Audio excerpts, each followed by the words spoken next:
हाल ही में एक बहुत बड़ी खबर सामने आई। लॉरेंस बिश्नोई पर बनने वाली एक वेब सीरीज जिसे 27 अप्रैल को रिलीज होना था, उस पर अचानक सरकार ने रोक लगा दी।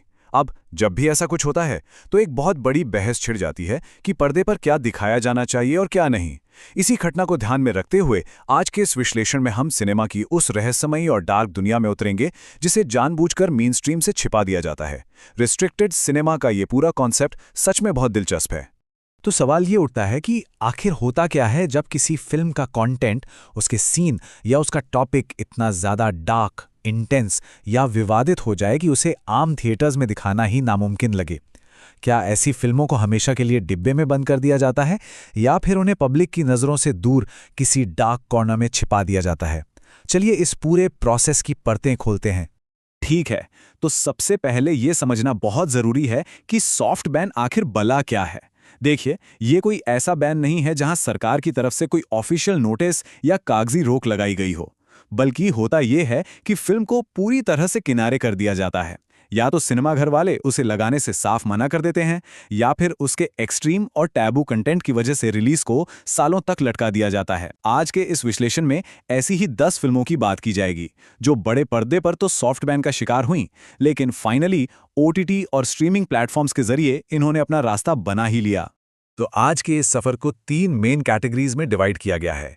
पहला है हॉरर और साइंस फिक्शन, दूसरा बोल्ड और विवादित विषय, और तीसरा अंडरवर्ल्ड की डार्क दुनिया।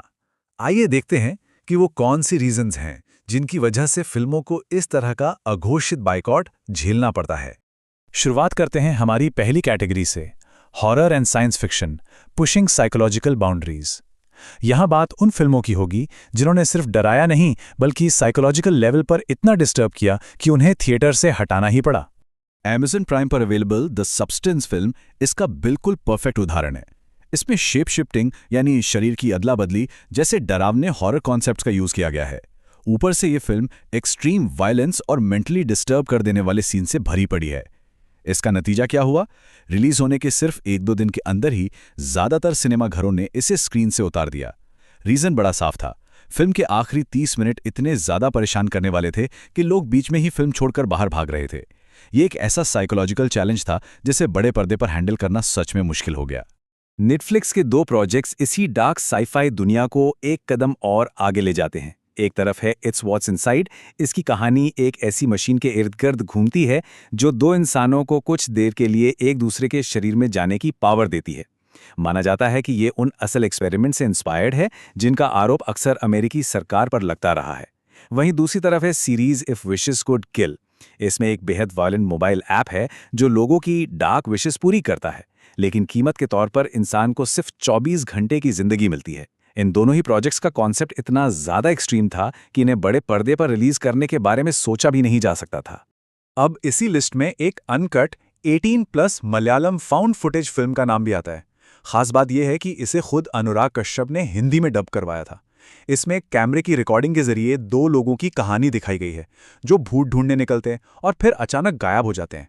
इस फिल्म में बिना किसी फिल्टर के ऐसे ऐसे सीन थे जिनके चलते ये कभी थिएटर्स का मुंह नहीं देख पाई। लेकिन मजे की बात देखिए, जो कंटेंट अडल्ट और खतरनाक बताकर रोक दिया गया था वो अब एयरटेल एक्सट्रीम जैसे प्लेटफॉर्म पे एकदम फ्री में अवेलेबल है। मतलब साफ है कि सॉफ्ट बैन किया गया कंटेंट किसी ना किसी तरह अपना रास्ता निकाल ही लेता है। अब बढ़ते हैं हमारे दूसरे सेक्शन की तरफ, bold and controversial themes challenging social taboos. इस हिस्से में हम उन फिल्मों को देखेंगे जिन्हें समाज की कुछ बहुत ही अनकंफर्टेबल सच्चाइयों और अडल्ट थीम्स को पर्दे पर उतारने की वजह से भारी विरोध झेलना पड़ा। और ये स्लाइड बहुत ही बेहतरीन तरीके से इस बात को इलस्ट्रेट करती है कि कैसे रूढ़िवादी नियमों को चुनौती देने पर भारी विरोध झेलना पड़ता है। जैसे रंग रसिया को ही ले लीजिए। इंडियन सिनेमा के सबसे बोल्ड अडल्ट सीन की वजह से इसे पूरे 6 साल का सॉफ्ट बैन झेलना पड़ा और आज ये यूट्यूब पर मौजूद है। फिर Amazon प्राइम की candy and the pizza girl है। ये ड्रग्स और मर्डर पर बेस्ड एक 18+ डार्क कॉमेडी है जिसे थिएटर ओनर्स ने सालों तक रोक कर रखा। इसके अलावा YouTube पर 4 लुगाई नाम की एक फिल्म है। इसने एक्स्ट्रा मैरिटल अफेयर्स जैसे सीरियस टॉपिक को कॉमेडी के एंगल से पेश किया और एक बहुत बड़ा विवाद खड़ा कर दिया। समाज की एक और शॉकिंग हकीकत राजस्थान की नाते प्रथा से जुड़ी हुई है। इस प्रथा में पैसों के लालच में एक पति अपनी पत्नी को कुछ वक्त के लिए किसी दूसरे आदमी के पास छोड़ देता है। रणदीप हुड्डा ने अपने स्टेज ओटीटी ऐप पर इस दिल दहला देने वाली डार्क सोशल रियलिटी को बिल्कुल बिना किसी फिल्टर के पेश किया है। अक्सर होता यही है कि ऐसी कड़वी और असली सच्चाइयों को थिएटर्स तक पहुंचने से रोक दिया जाता है क्योंकि यह समाज के लिए बहुत असहज होती हैं। अब फाइनली आते हैं हमारे तीसरे और आखिरी सेक्शन पर, the dark underworld, gritty realities and censorship. इसमें उन फिल्मों की बात होगी जिन्होंने क्राइम की दुनिया को इतनी रॉनेस के साथ दिखाया कि वो सेंसरशिप और विवादों के जाल में उलझकर रह गईं। डायरेक्टर गीतू मोहनदास की फिल्म मुथौन का प्लॉट सच में अंदर तक हिला देने वाला है। YouTube पर अवेलेबल इस फिल्म में मुंबई के अंडरवर्ल्ड का वो काला सच दिखाया गया है, जहां एक छोटे बच्चे को किडनैप करके कोठे पर बेच दिया जाता है, जो कि लिटरली एक भयानक क्राइम है। फिल्म में एक इंसान अपने इसी खोए हुए भाई की तलाश कर रहा है और इसका क्लाइमैक्स इतना शॉकिंग है कि इसे इंडियन सिनेमा के सबसे डिस्टर्बिंग सीन्स में गिना जाता है। इंटरेस्टिंग बात यह है कि इसे थिएटर्स ने नहीं बल्कि पब्लिक ने ही थिएटर्स में ना जाकर इनडायरेक्टली बैन कर दिया था। लेकिन यहाँ सबसे बड़ा टेक अवे ये है कि इसी फिल्म के रॉ और डार्क डायरेक्शन से इंप्रेस होकर KGF स्टार यश ने अपनी अपकमिंग फिल्म टॉक्सिक के लिए बड़े बड़े डायरेक्टर्स को छोड़कर गीतू मोहनदास को ही चुना। सेंसरशिप कितनी सख्त हो सकती है, ये अनुराग कश्यप और सनी लियोनी के इस फिल्म के टाइमलाइन से बिल्कुल क्लियर हो जाता है। पहले ही साल इसकी रिलीज को टाल दिया गया, फिर तीसरे साल आते आते सेंसर बोर्ड ने इसमें भारी भरकम कट्स की डिमांड रख दी। चौथे साल में तो ऑफिशियली डिक्लेयर कर दिया गया कि थिएटर रिलीज पूरी तरह से कैंसिल हो चुकी है।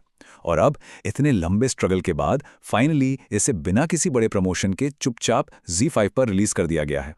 अब सोचने वाली बात है कि आखिर इस फिल्म को इतने धक्के क्यों खाने पड़े।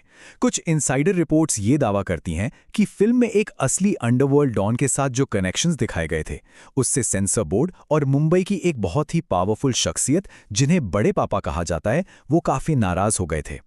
यहाँ किसी भी पर्टिकुलर विचारधारा या पक्ष का समर्थन नहीं किया जा रहा है, बस ये बताया जा रहा है कि कैसे पॉलिटिकल और अंडरवर्ल्ड के कथित प्रेशर की वजह से एक फिल्म को सेंसरशिप के इस मुश्किल दौर से गुजरना पड़ जाता है। अब इस स्लाइड के बारे में जो चीज़ सबसे ज़्यादा दिलचस्प है वो ये है कि कैसे सिर्फ एक सिंगल लाइन पूरी फिल्म का टून सेट कर देती है। फिल्म में एक्टर राहुल भट्ट की एंट्री पर एक डायलॉग आता है, बता कितने कत्ल किए, कितना मज़ा आया। इस डायलॉग में जो बेदर्दी है और इसका जो खौफनाक लहजा है, वही इस विवाद की एक बड़ी वजह बना था। जब भी सिनेमा असल जिंदगी की इन डार्क और स्याह परतों को छूने की कोशिश करता है तो अक्सर उसे इसी तरह की कड़ी सेंसरशिप का सामना करना पड़ता है। तो इस पूरे विश्लेषण के बाद ये आखिरी सवाल बहुत ही ज़्यादा रेलेवेंट हो जाता है। आज के इस डिजिटल और स्ट्रीमिंग के दौर में क्या थिएटर्स से फिल्मों को छिपाने या उन पर सॉफ्ट बैन लगाने से सच में कोई फर्क पड़ता है? क्या विवादित कंटेंट को आम लोगों तक पहुंचने से रोका जा सकता है? जैसा कि आज हमने देखा, थिएटर्स ने भले ही इन फिल्मों के लिए अपने दरवाजे बंद कर दिए हों, लेकिन इंटरनेट और OTT प्लेटफॉर्म्स के जरिए इन्होंने अपना रास्ता ढूंढ ही लिया। तो क्या सेंसरशिप का ये पुराना तरीका अब पूरी तरह से बेमानी हो चुका है? ये एक ऐसा सवाल है जिस पर हम सबको गंभीरता से सोचने की जरूरत है। इसी विचार के साथ आज का ये विश्लेषण यहीं खत्म होता है।